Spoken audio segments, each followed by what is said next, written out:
Hi, I'm Jacob Hornberger, president of the Future of Freedom Foundation. I'm joined by Sheldon Richmond, the foundation's vice president. This is the Libertarian Angle, the show that brings you the burning issues of the day from a libertarian perspective. Sheldon, I thought we'd return to Iraq. I saw an interesting article the other day about Iraqis complaining about the kind of judicial system that the United States government bequeathed to them. And they're very angry about it. They blame the U.S. government. And it really pertains to the concept of civil liberties, the types of rights that are enshrined in our 4th, 5th, 6th, and 8th Amendments. That before the government can do something, it has to go through certain procedures. And this was, of course, Operation Iraqi Freedom, and U.S. officials have said that they did bring freedom to the Iraqi people. So I think that we ought to examine this type of system that they did bring into Iraq to determine what kind of mindset the U.S. national security state has when they do these nation-building exercises, what in their minds is an ideal kind of system. Now, in Iraq, we know that it was problematic because when you oust a regime through violence like that, you're inevitably going to have the people who were ousted become angry and possibly very violent, and we saw that. That wasn't surprising.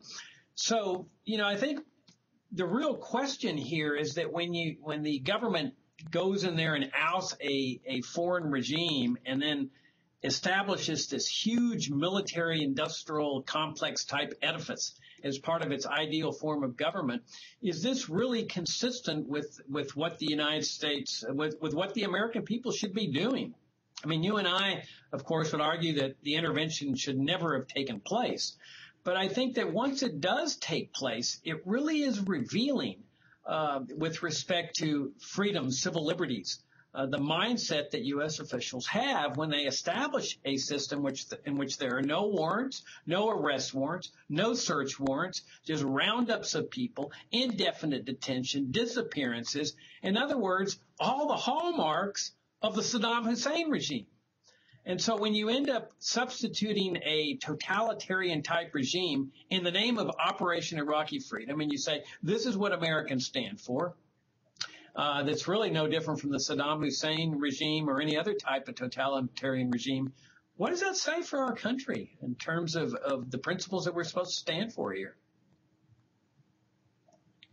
Right. It doesn't look very good. Of course, the initial offense is the invasion to begin with, compared to going into a foreign country and knocking over the government, even if it's a really, really, really bad government. And Saddam Hussein's government he was obviously a terrible guy, killed a lot of innocent people, tortured people. But when you do that, it's like you're playing this game Jenga, which is this, tower game where you're pulling out pieces, and the object is not to have the whole thing topple over. It's like playing that after you've had a few, beers. So you're not terribly careful, and you don't know what pulling what piece out is going to cause the whole thing to topple. That's I think a pretty good picture of what happened in Iraq. They knock over a dictatorial government, and they didn't seem to be paying much attention to what would probably follow from that. And of course, it was predictable. Lots of people were predicting that Saddam had been suppressing the majority Shiites, and so once freed of Saddam's government, there was every reason to think the Shiites, of course, were going to assert their power, also being close to Iran, and that the Sunnis would now feel threatened by the Shiites who had been earlier repressed. Meanwhile, Saddam's people would be trying to regain power, and so it was a recipe for social chaos. There wasn't sort of a consensus that we expect in a society where people at least have some really basic respect for other people and live and let live, at least to some extent. So yes, you get this chaos. As Don Rumsfeld famously put it, stuff happens. He cleaned it up, I guess, but stuff happens. He said as the museum was being looted of ancient artifacts and things of that nature. So it's very bad I mean, what do you do in a situation like that if you're a citizen of a resident of that country? It's a very difficult situation. If you're in the midst of chaos, what is it do you do? One thing I don't want being done is for the U.S. government to be there cracking down for reasons I'm sure you'll agree with. First of all, the U.S. is a foreign force, for one thing, and so it takes on a whole different color if it's foreigners. America, who's already has a bad reputation with Muslims and Arabs because of things it's done long before 2003. So it just compounds all the evils for the U.S. to go in and either impose order or advise this new government, which everybody recognized, at least at first, as a U.S. Puppet government, although it was close to Iran too, as simply a puppet imposing order. It's bad for the American people because it can make people want vengeance against us individually. And it also, as you say, betrays ideals. We're not, supposedly the United States doesn't stand for things like rounding up people, torturing people, indefinite detention, and things of that nature. So yeah, it's bad all around for the U.S. to be involved in that sort of stuff. Yeah, it seemed to me that all you did was substitute one tyrannical regime for another tyrannical regime. I mean, the idea was that Saddam Hussein was killing people who were resisting his regime. I mean, I don't think anybody suggests that he was just arbitrarily shooting people in the streets for no reason at all. The people that he was incarcerating, torturing, killing were people who were trying to oust him from office. And so the U.S. goes in and ousts Saddam Hussein from office, but all of a sudden nothing changes. The identity of the people that are being tortured and are incarcerated and killed, they're different, but in a sense, it becomes the same type of totalitarian regime. And it didn't. I mean, the U.S. could have gone in there and said, look, we understand that there's going to be people violently doing what people were trying to do to Saddam Hussein. They're going to try to violently overthrow this new foreign installed regime. So you need a military to deal with that. But at the same time, they could have said, because this was they had carte blanche to set up any type of government they wanted. They could have said, hey, look at the principles that the United States stands for as far as criminal justice is concerned. The standard murders and rapes and thieves and violent type crimes. And they said, look, they could have said, look at the idea of due process of law, trial by jury, right to counsel, right to be free from cruel and unusual punishments. I mean, these are the principles that Americans fought for. And yet, when they go into Iraq, they don't set up that kind of system at all. Instead, the military, which consists of both the U.S. and the Iraqi military, but primarily the Iraqi military, was ingrained with the idea is that you are now the enforcers of criminal justice. You can go and arrest anybody. They didn't set up any kind of system. They didn't teach them about judicial warrants, where judges have to issue warrants before a place can be searched. So they just go in the dead of night and raid a house whenever they want. Or they disappear people. I mean, this article that I read in the New York Times said families just had their sons or their brothers or their husbands just disappear. They don't know where they are. They're presumably in some prison somewhere, no charges. In other words, all the hallmarks of a totalitarian regime. Now, one can say, well, that the events of the moment made that necessary. Well, then it really goes to show you why you should never invade a country in the first place, especially with this idea of regime change and installing a new regime, because you end up with another totalitarian regime in the name of freedom. Because remember, they called it Operation Iraqi Freedom. Well, it's not freedom. It's certainly not in a libertarian sense, and not in the sense that our founding fathers would have said. This is a totally totalitarian regime. And we have to ask ourselves, was this just an event of the moment that required U.S. officials to abandon their commitment to a constitution that they have sworn to uphold and defend? Look at Guantanamo Bay. I mean, here they set up specifically this so-called judicial system in Cuba quite appropriately in Cuba, because their system mirrors that of Fidel Castro. I mean, this was supposed to be a constitution-free zone. Now, imagine that. Here are people that are sworn to uphold and defend the Constitution, don't want to have anything to do with it. They specifically said the Supreme Court won't have jurisdiction over us. And they set up a system where there's torture, indefinite detention, kangaroo tribunals, no trial by jury, no right to counsel in the beginning. I mean, it was just the hallmark of a total totalitarian regime, the type of regime that exists on Cuba. And I think this says a lot about the mindset of the national security state.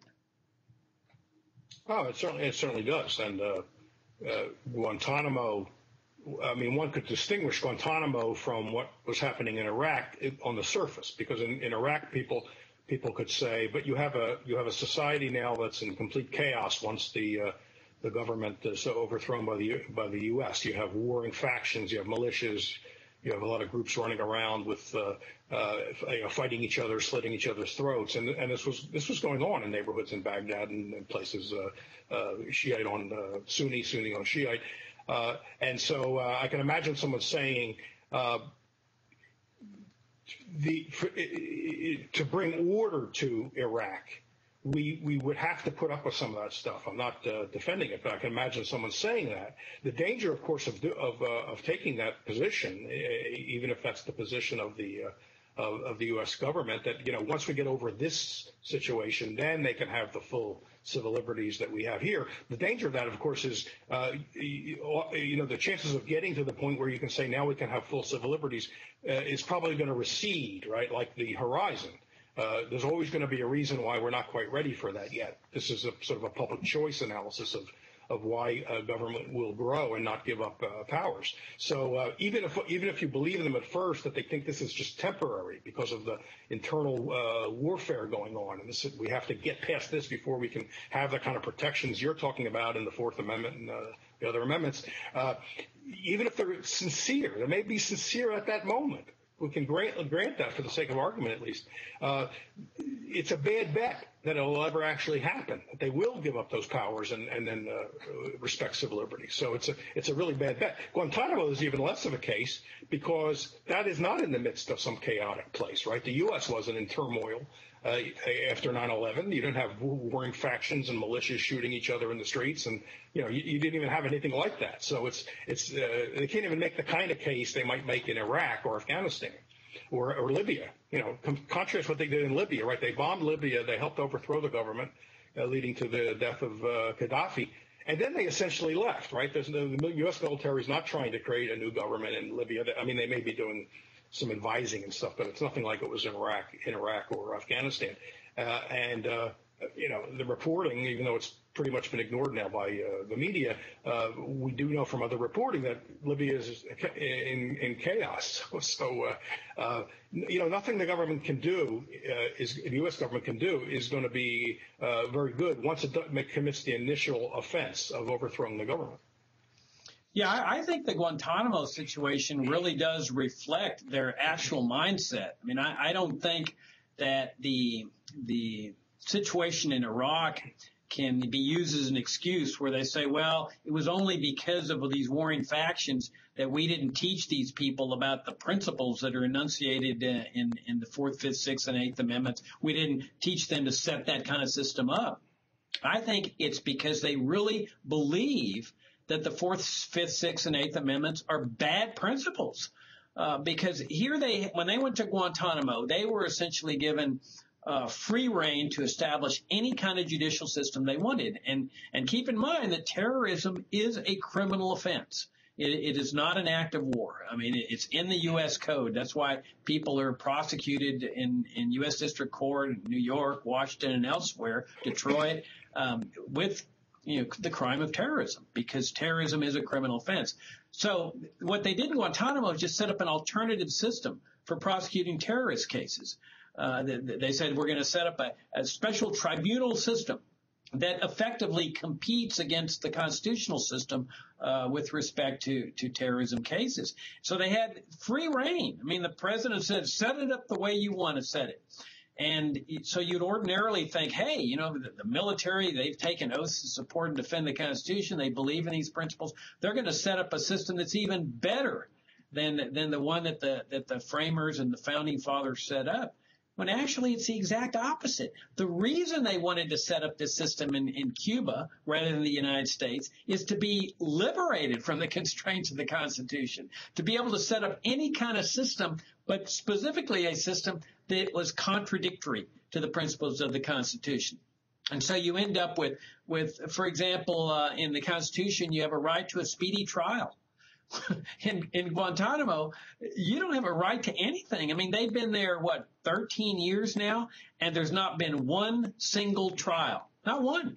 Now, I was reading that there's been, I think, 6 convictions. I guess people have pled guilty, but 3 of those convictions have been set aside on appeal. Imagine that. People plead guilty, and then usually you don't have a right to an appeal. But they've appealed in the most recent, and they've got their convictions overturned. I mean, it just really goes to show you the injustice of this whole system. But this latest case of a guy named David Hicks, an Australian guy, he was there for, I don't know, a few years, and they were accusing him of being a terrorist and so forth. And then it turned into this big political circus where they finally struck a deal with the guy entirely out of politics. I mean, the idea that this was justice being done was laughable. So the guy is returned to Australia, and he appeals his conviction. He had pled guilty as part of a plea bargain, a political plea bargain. And his case just got set aside. His conviction just got set aside. And so the whole thing's a charade. But notice what kind of system they set up in Guantanamo when they're free to do whatever they want. It's a system that is exactly opposite to the system that exists here in the United States. No trial by jury. I mean, these are kangaroo tribunals. You've got no right to speedy trial. There's people been there for 13 years without trial.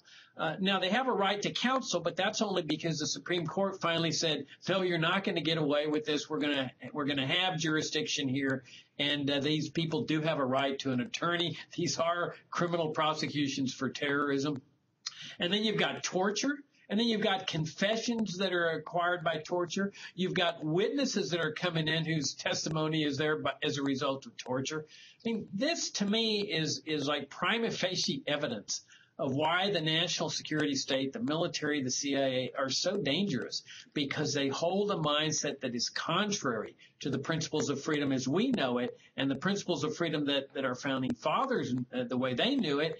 And so that's why I don't think that what happened in Iraq is only because you had all these warring factions. I think it's because that's what they really believe.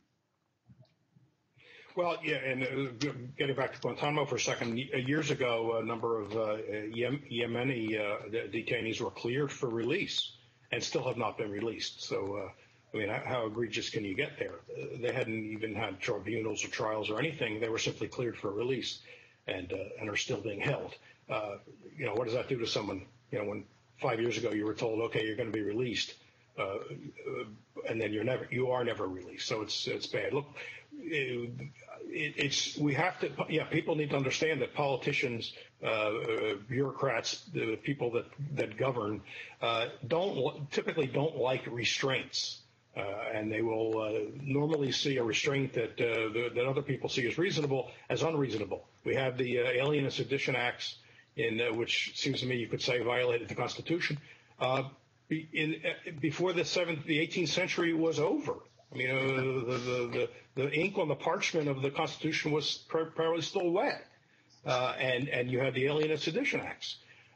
You have, as the War of 1812 is coming along, and then immediately after the War of 1812, you have people as prominent as John C. Calhoun saying the Constitution basically is outmoded now, that we can't let principles that were useful and restraints that were useful in the 1790s are now, we should not be ruled by them because the situation has changed so much. They felt they were hemmed in wanting to go to war against England. We're sending General Jackson into Florida to kill Indians and free blacks and even some Spanish without any constitutional authority or declaration of war. They were already railing against the Constitution, before 1820. So this is not anything new. It doesn't mean it's any less serious. It's extremely serious. Our liberties are at stake, and we need to constantly be raising this issue and pointing out how if, to the extent they can, they will ignore what's written down on parchment, what Jeff Madison called parchment barriers, and they will ignore it, or they'll engage in all kinds of convoluted reasoning to claim that what they're doing actually is perfectly consistent with it. I mean, they'll always make arguments like that, and people need to understand. And here we are arguing that this is not arguing with each other, but arguing to them that this is a sham, and that they ought to see through it and understand that the politicians do not have them and their freedoms, at heart. That's not what their main goal is. Their main goal is the accumulation of power, and let's not forget of profits, because you have a huge military industrial intelligence complex, and since 9/11, the intelligence part of it has really blossomed, where we're talking about spending trillions of dollars on private companies and private consultants who are making tons of money providing services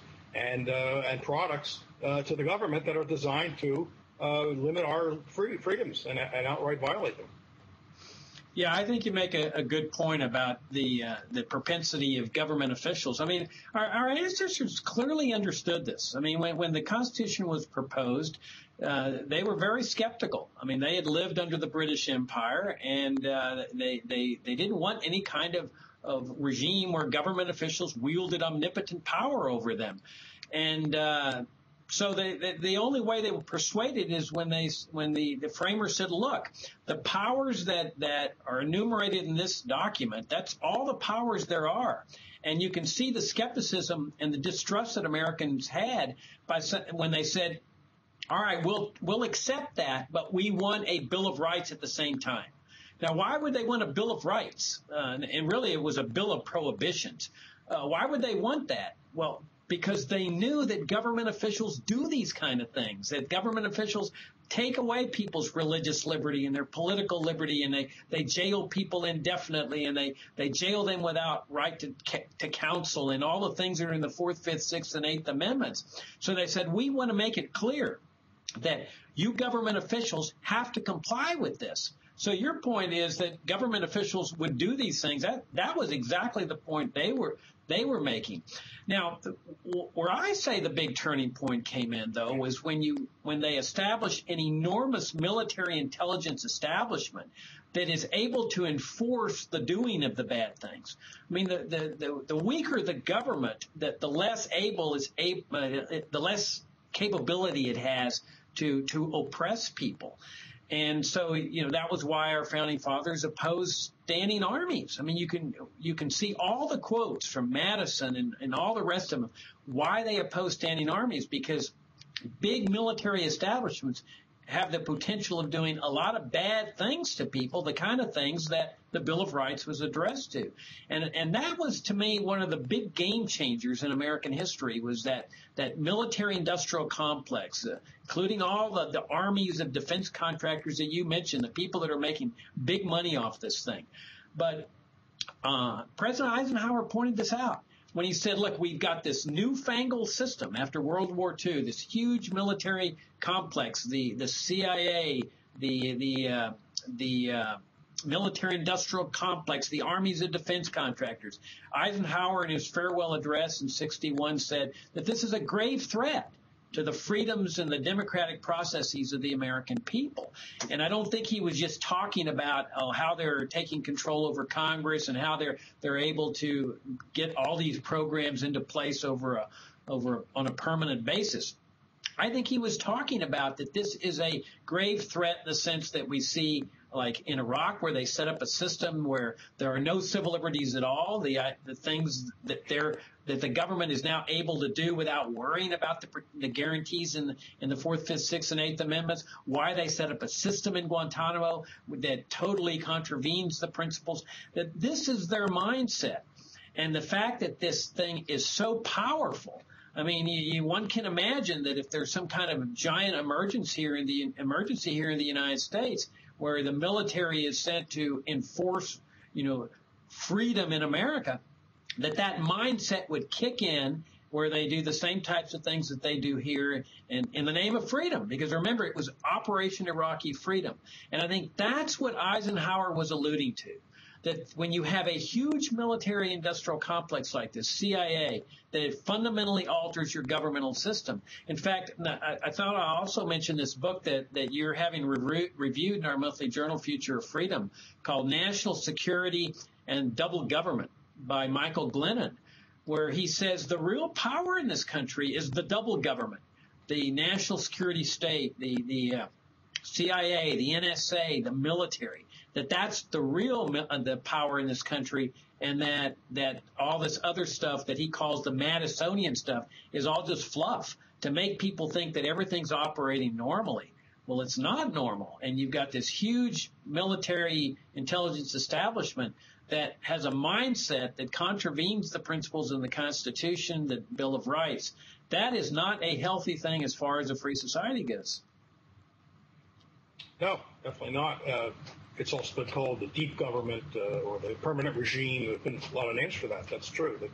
And I mean, the policies go on regardless of which party gets elected to the visible offices, which is not to say it's some conspiracy down in the bowels of government buildings. It's fairly open.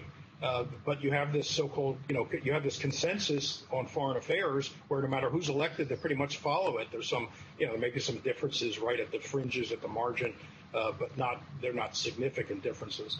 Whether you should be by drone and special ops or openly by ground troops, is basically a minor detail in the big picture. I just think this mindset is a lot older than post-World War II. Like I say, there's complaints about the Constitution being too much of a constraint as the build-up to the War of 1812 is, and for all of Madison's good words, that war comes under Madison.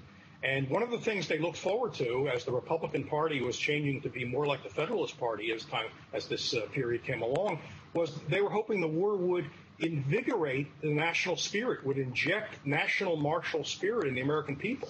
They thought they were just too busy with their business concerns and making money and making a living and stuff like that, and they lacked national feeling, national greatness. It was really the neoconservative view, mindset. And that one of the things they hoped for from the war, in addition to, say, grabbing Canada and other territory, one of the things they hoped for from that war was a national spirit. And they talked exactly in those terms. And even somebody like John Quincy Adams says that what we need is a permanent state of preparing for self-defense. And that's a virtually verbatim quote. So what impresses me so much is how little things have changed. Sure, it's much more formal now. Technology, of course, makes things possible that weren't possible back then. But I think politicians will be politicians. They want power. They will always be pushing. What puts the limits on them, on how much they can get, is really us, right? What we will let them get away with. Not so much what words are on parchment, because those words can be reinterpreted, as we know. We've seen this happen, for 200 years now. But what we will allow them to get away with, which is why we appeal to non-libertarians to look at the material we're writing, the arguments we're making, and join this effort to push those limits back and strip the politicians of power, which is another way of saying, let us have our freedoms. Well, I would argue, though, that that's what the role of an independent judiciary is, too. And I don't, while the judiciary surely has failed in the case of terrorism and the war on terrorism and so forth, I mean, the fact is that in drug cases, we still have trial by jury. We still have right to counsel. We still have due process of law. And I think that if it were up to the military, they would do away with all those things in drug cases as well as terrorism cases. But let me wrap up also by pointing out that, for skeptics of saying, oh, well, the U.S. would do that to foreigners, but they would never do that. The military industrial complex, the CIA, the national security state would never do it to Americans. hey, I hate to burst anybody's balloon, but that is the system we now live under because of this war on terrorism. That's what the Jose Padilla case was all about. The authority of the U.S. military to take Americans into custody without warrants, just go and pick them up, put them into a military dungeon or a concentration camp, torture them, and keep them there indefinitely. Now, granted, they ultimately transferred Padilla back into the federal court system, but they didn't have to do that. And the courts upheld what they had done, and Padilla was an American citizen. And the significance of that case is not Padilla necessarily. I mean, surely, it's significant as far as he's concerned. The significance of the case as far as Americans are concerned is that that case now applies across the board to all Americans. And then we also have the assassination problem where the military, the CIA, now wields the authority to assassinate Americans. No warrants, no due process of law, no anything. Just kill them on the basis of what the military, the CIA says. That is not a free society. Those are all the hallmarks of a totalitarian regime. And even though we only catch glimpses of it here and there, certainly foreigners are catching the brunt of it, but certainly Americans are now subject to it as well. Anyway, that's the show for this week. I'm Jacob Hornberger. I'm with Sheldon Richman, and we'll see you next week.